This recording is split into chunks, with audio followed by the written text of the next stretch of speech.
አሰላሙ አለይኩም ወራህመቱላሂ ወበረካቱ። ውድና እየተከበራችሁ የዩቲዩብ ቤተሰቦቻችን እንዴት ናችሁ? ደህና ናችሁ ወይ? እንዲሁም አዲስ የሆናችሁ ሰብስክራይብ እያደረጋችሁ ቤተሰብ ሁኑ። ዛሬ ጥሩ መረጃ ይዤ መጥቻለሁኝ። ከቤት ግርፍ ልጀምር መሰለኝ። ከዙሪያው ማለት ነው ሙሉ ያለቀለት ሽምብራ ግርፍ ሁሉ ያለቀለት እና ውድ ቤተሰቦች እስኪ ያለውን ወጭ አብረን እናስባለን። ሄጅ እንጂ ማማይ እዩት። ማሻአላ ተኩስ በቅርጽ ነው የወጣለት። ሁሉም አልቆለታል።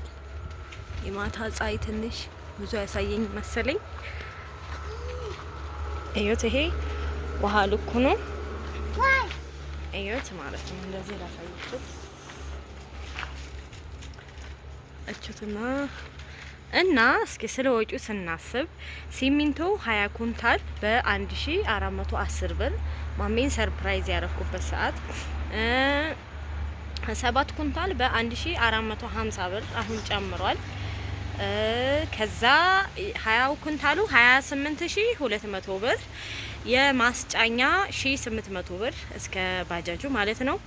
7 ኩንታል ደግሞ ማስጫኛ 400 ብር፣ በአጠቃላይ 10150 ብር። በደንብ ተከታተሉኝ ይጠቅማችኋል ማለት ነው። ሽቦ 4 ፍሬ ሽቦ ነው የሚያስፈልገው በ2500 ድምር 10000 ማለት ነው። ሚስማር 9 ፍሬ በ1130 ብር 10170 ብር። ከዛ የሁለቱ ማምጫ 200 ብር ማለት ነው። እንጨት ይሄ አይታችሁ ከሆነ አሳይቻችኋለሁ። እዚህ ጋር ተሰርቶ መግረፊያው እንጨት 10000 ብር ፈጅቷል ማለት ነው። አሸዋ የሚነፋው ይሄ ምን አይነቱ አሸዋ መስሏችሁ? ይሄ አሸዋው ማለት ነው። ይሄ አሸዋው ፊኖ የሚባለው ደግሞ ያኛው ነው የሚነፋው። አሸዋ 6 ኩብ 13200 ማስጋዣ ጋር ማስጋዣ 3500 አሸዋ እንትና ፊኖ አሸዋ ፊኖ 3 ኮብ 14100 ማስጋዣ 2000 ብር። የባለሙያ ደግሞ 30000 ብር ለግርፉ ብቻ። ከዛ ይሄ ቅርጽ ማውጫውና ይሄ የውሃ ልኩ ቅርጽ ማውጫና ኩሽናዬን በረንዳዬን እንደዚሁም ፊት ለፊት ያለው ግቢ 10000 ብር ማለት ነው። በአጠቃላይ 27 ኩንታል ሲሚንቶ ወስዷል ማለት ነው። በአጠቃላይ ለዚህ ግርፍ ብቻ ስንት ፈጀ መሰላችሁ? 147050 ብር ማለት ነው ለግርፉ ብቻ። እሺ የበረንዳ ብረት ደግሞ 3 ፍሬ ትገዛላችሁ። አንዱ ብረት 1100 ቆይ ተሳሳትኩ መሰለኝ 11070 ብር 3ቱን ፍሬ የገዛ ነው። የመበየጃ ለ4 ይቆርጥና ይበየዳል 1200 አንዷን በ350 መሰለኝ። በአጠቃላይ 12900 ብር ደምሩት። በመቀጠል አሁን ወደ ሻወር ቤት እንግባ። እሺ ቤተሰብ የሴራሚክ የሻወር ቤቱ ማለት ነው። ሴራሚክ ለግርግዳው 146 ፍሬ 16000 ብር፣ የማስመጫ 1500 ብር። ለዚህ ለመሬቷ ደግሞ ለመሬቷ 14 ፍሬ በመቶ ነው የምናባዛው ሁለቱንም 1400። ከዛ እቺ ሳህኗ ተሰብራ ነበርና አዲስ ሳህን ነው እንትን ያለ ነው። ሳህን 3300 ሙያተኛ 3000 ማለት ነው። ከዛ ደግሞ ይሄ የሻወሩ መተላለፊያው ከዛ ጋር ከውሃው መቶ ውስጡን በዛ ሄዶ በዛ ነው በጎን ነው የገባው። እሱ ስንት ነበረ? 7200 ብር ማለት ነው። የእጅ መታጠቢያዋ 10000 ብር እቺ ማለት ነች። እቺ ደግሞ መስተዋቷ 3300 ብር 3300 ብር። ሙያተኛ ይሄን የሚሰራው ሙያተኛና ሴራሚክ የሚያደርገው አንድ አይደለም። ባለዚህም አስተላልፎ ምናምን ያንን ከውስጥ የሚቀባበሩትን እቺ በሻሻዋ ሁና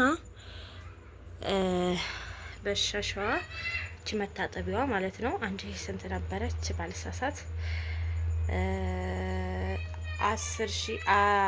10300 ብር በአንድ ተጨምሮ ቤተሰቦች እች ናት የእጅ መታጠቢያ እች ነች ከነ መስታወቷ።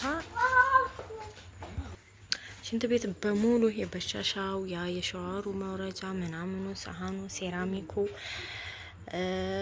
ሲሚንቶ ስንት ኩንታል 3 ኩንታል ወስዳለች። ከ27ቱ ጋር ነው የታሰበችው። ይሄ ሁሉ በአጠቃላይ 20,000 5 ብር መቼም ሂሳብ አይቀርም አይደል? ከዛ ደግሞ ይሄኛው 147,050 ብር በአጠቃላይ 167,000 ጨርሰናል ማለት ነው። 200 ያልሞላ ይቀጥላል ወደፊትም። ይሄ ነው ብረት ያልኳችሁ። ያው ቤቱ ጓዝ ነው ግቢያችን እና ውድ ቤተሰቦች በጣም ደስ ብሎናል አልሐምዱሊላህ። እና እንደዚህ ቅርጽ ራሱ በጣም ያምራል። አሁን ውሃ ላጠጣ ነው። አንድ የምነግራችሁ ነገር ግርፍ ስታጠጡ ውሃ አታብዙበት። ለምን? ውሃው ይነፋል ማለት ነው። ጭቃው ይነፋል አለ ባለሙያው ማለት ነው። ውሃ በበዛ ቁጥር ወደ ውስጥ ጭቃው ይቦካና ቤቱ ለመፍካት ቅርብ ይሆናል። እኔ ከሰዓት ነኝ፣ ማሚ ደግሞ ከጧት ያጠጣል ማለት ነው። እና ውድ ቤተሰቦች በህይወታችሁ ላይ አንድ ነገር ስናገር ስኬታማ የምትሆኑት አንተ ትብስ አንተ ትብሽ እና በመተጋገዝ እንጂ ሀቂቃ ወላሂ አዚም በኢትዮጵያ ኑሮ ውድነት ወንድ ብቻ ተመልክተን ወይም ደግሞ አንድ ሰው ብቻ ገቢ ከሆነ ሀቂቃ ይከብዳል። አሁን እኔ ማሜን አግዘዋለሁኝ። ሲቀጥል ደግሞ እኛ አንድ ብቻ አይደለም ስራችን።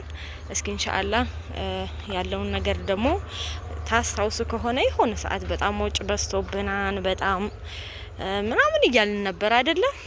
አለኩላል አልሐምዱሊላህ ሙሉ ለሙሉ ባያረካም የሰራነው ስራ አልሐምዱሊላህ አላከሰረንም። እንደጠበቅነው አይደለም፣ እንደተጠበቀው አይደለም። ግን ያው የሰው ልጅ ይወርቃል ይነሳል። ለማንኛውም አንድ ስራ ብቻ አትመልከቱ ማለት ነው። ለወንዶች ሴቶችዬም ባሎቻችሁን እርዱ፣ ተጋገዙ።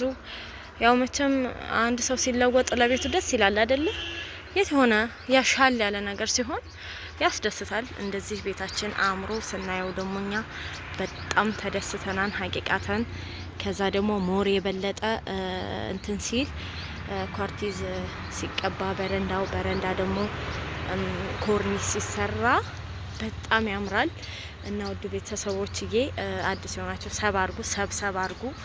ወጩ በደንብ ገብቷችኋል ብዬ ተስፋ አደርጋለሁኝ። ብቻ 200 ያልፈጀ 170,000 ጨረሰብን ማለት ነው። ለሴራሚኩም ለግርፉም ይሄም ቅርጽ ወጥቶ ይሄ ቅርጽ የሚወጣው በፊኖ ተነፍቶና በሲሚንቶ ነው። እዩት እንዴት አባቱ እንደሚያምር ለቤታችን ያሳምረዋል። እዩት ቁጭ ሲል ቤቱ አያምርም? በእርግጥ የኛ ቤት በጣም ትልቅ ነው። ደባቃ ስለሆነ ቦታው ብድግ እንዲል በጣም ረጅም አድርገን ነው ያሰራ ነው። ውሃ ልኩም በጣም ትልቅ ነው። ሪዘርቭ ዳብል እዛ ተሰርቶለት ነው እንጂ በጣም ከዚህ ርቀት አለው። ብዙዎቻችሁ ተከታታዮቼ ታውቁታላችሁ። እዩት ይሄ ደጋፊው ሁለተኛው ውሃ ልክ ነው። ይሄንን ይመስላል። አለኩልሃል አልሐምዱሊላህ። ተረዳዱ ነው የምላችሁ። ወዳችኋለሁ። ጎረቤቶች ጋር ያወራሁ እና ወዶችዬ ወዳችኋለሁ። ለበረጠ መረጃ ደግሞ በቀጣይ ይሰራለሁ ኢንሻአላህ። ብዙዎቻችሁ ያሁለታ ነው የሁለታ ቪዲዮዬን ገምታችኋል። እስኪ ሰርፕራይዝ ነው ማረጋችሁ። እኔ ደግሞ አሁን ውሃ ላጠጣ ነው። እኔም አበረታቱኝ፣ ሰብሰብ አድርጉኝ። ብዙ የሚያስፈልጋችሁ መረጃዎች አቀርባለሁ። ወዳችኋለሁኝ። በሌላ ቪዲዮ እስከምንገናኝ ድረስ ኸይር። ወሰላሙ አለይኩም ወራህመቱላሂ ወበረካቱ። ባይ